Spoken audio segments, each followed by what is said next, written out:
The FBI video gives you a good base level of understanding of how to run, hide, fight, and the option to render aid when it's appropriate.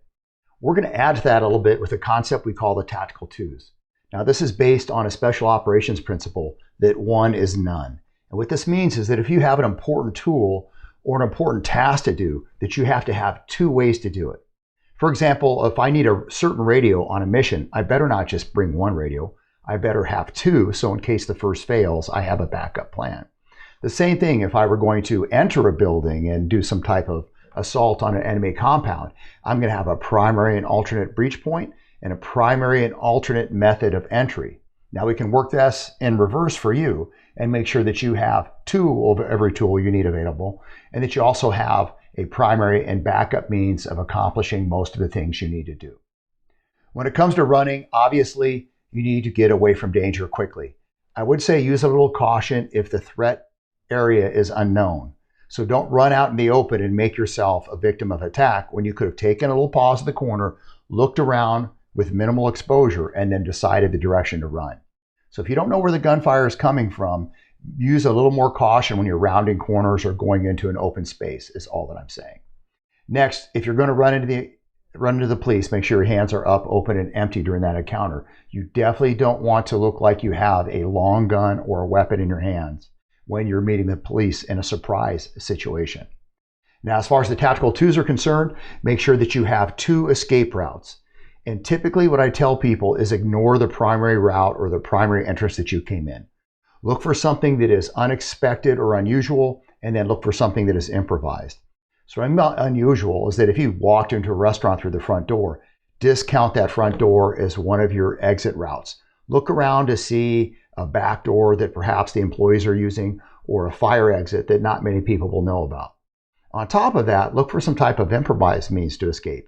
Could you break out a window? Can you climb down from a balcony? Can you kick your way through a wall or climb through a ceiling? Something like that. So if you get your mindset straight, you don't have to be paranoid about this, but you just give yourself permission to use those alternatives to exit an area. And it only takes a few moments to survey a scene to figure out what those are. If you work somewhere regularly, establish these tactical twos there. Next, have two rally points. So you want to have a near rally point, something that's quick and easy to get to so you can account for all the people who you're responsible for. But you also want to have a distant rally point, and this is a place to meet up with people if you're separated at a scene. Now, the far rally point needs to be out of sight, sound, and potential gunfire from the initial attack site. So it doesn't do any good to meet in a parking lot of a building that's under attack. Attackers very often come into parking lots and very often go up and down stairs to second and third stories to continue to fire on arriving police and other people. So to avoid that, you need to have something out of sight and sound. I suggest about 2 blocks away as a minimum to use as your backup plan and your backup rally point. When it comes to hiding, seek a safe area to hide or barricade as soon as possible. Now, hiding is temporary, but barricading is typically a better solution if you can get to that point. Now, reduce your sight and sound. So if there are any window coverings in the door or windows that are exposed, make sure the shades are shut and that window opening is covered so the attacker cannot see in the room easily.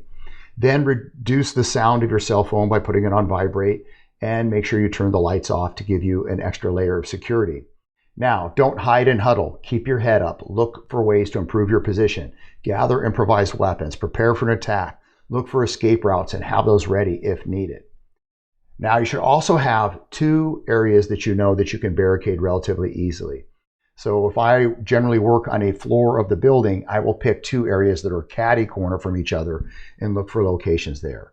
Next, you want to have 2 means to barricade any door. So don't depend on door locks alone. Have some type of backup plan, whether it's improvised by stacking desks or dropping file cabinets in front of the door, or whether it's something that's ready-made like a door bar device or a door wedge, or something that would perhaps cover the hinges of a door on the top that will keep the door from opening and expanding.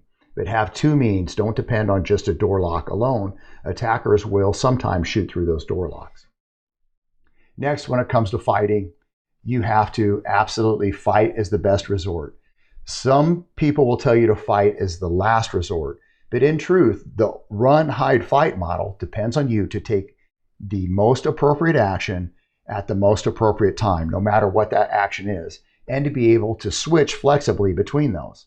So it doesn't do any good to say do it as a last resort. It may be absolutely the best first thing that you can do. So look for windows of opportunity. Obviously, if the attacker is reloading a weapon, is fixing a malfunction, or they have their back turned to you, those may be times where you need to act decisively and attack. Work as a team. Don't make it a 50-50 proposition. As soon as you get a hold of that weapon or as soon as you attack the attacker, encourage others to help you any way that you can. Also get plumb mad dog me. Now, this is in the words of the outlaw Josie Wales. Basically, if you don't have a lot of skill, and even if you do have some skill, use an appropriate level of anger and drive to disable that attacker immediately. Have the will to fight and never give up, and have 2 improvised weapons nearby. Anything that is hard, heavy, sharp, or blinding.